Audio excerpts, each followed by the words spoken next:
wò sà bí ó ṣe yẹ káyé rí kọ́ láyé ṣe rí sísá Jésù tó bọ̀ bí ó ṣe yẹ káyé rí kọ́ láyé rí ojoojúmọ́ lẹ́ẹ̀ṣẹ̀ ń pọ̀ sí ayé ń dorí kòdì lẹ́ẹ̀kan sí ẹ wò ó torí ẹ̀ṣẹ̀ ń gorí ẹ̀ṣẹ̀ lójoojúmọ́ ayé máa dorí kò àmọ̀nà tèrè àmọ̀nà tèrè àmọ̀nà tèrè Jésù Olúwa wa. gbọ́ mi sà wò ó brother Abakuk ẹ bá mi ṣí bíbélì mo fẹ́ kí ó yé yín ó sì ṣe ẹ má ṣiṣẹ́ ṣé ẹ mọ̀ bí tí mo fẹ́ ṣí ni. ẹ̀mí wa jọ ń ṣiṣẹ́ papọ̀ ní sà. wàhálà dé ó yá ẹ pa bíbélì dé ẹgbẹ́lẹ̀ àdúrà yẹn ló ṣe kókó báyìí ó yá mo fẹ́ kẹ́ ẹ gbà àdúrà ẹ máa pariwo ẹni Olúwa ẹgbọ́n mi sà sísá Jésù tó bọ̀ ṣe rí àpẹẹrẹ wípé ìjọ ń wọnú ayé ń wọnú ìjọ òun ló dún wájú mi.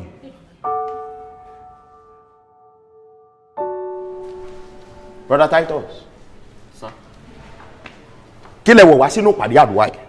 aṣọ ni sir. aṣọ lélẹ̀ ní òdélẹ̀ yìí ó tún wá jẹ́ ṣòkòtò yẹ́lò ṣé yẹ́lò jẹ́ aṣọ ìgbàlà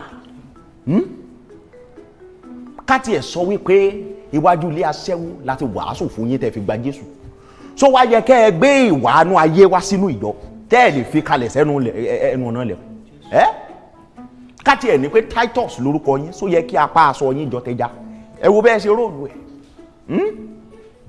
ó dáa àwọn àdúrà àti ààwẹ̀ tí mo ní wípé kẹ́ ẹ máa gbà ṣe ẹ ti ra wọlé. sà alẹ́ ìwé bẹ̀rẹ̀ sà.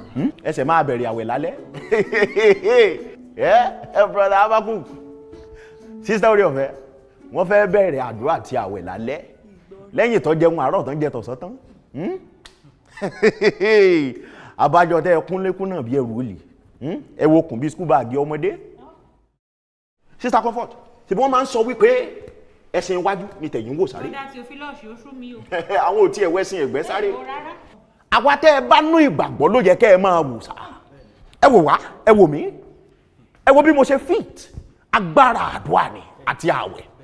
ẹ wá wo ọmọ ìgbàlà ẹ wo brother Abakuk ẹ wo nǹkan ẹ wo ohun tí ṣòkòtò kù wọ́n yòrò ni ó dáa kí èèyàn yòrò ní ti ara kó wá nìkan ní ti ẹ̀mí ju pé gbogbo nǹkan tó yẹ kí èèyàn lò nú ẹ̀mí ó ti kó o sí kùn lọ. àmọ́ Ọlọ́run yóò ràn wá lọ́wọ́. mi ò rẹ́ni ṣàdúrà àná Ọlọ́run yóò ṣàdúrà.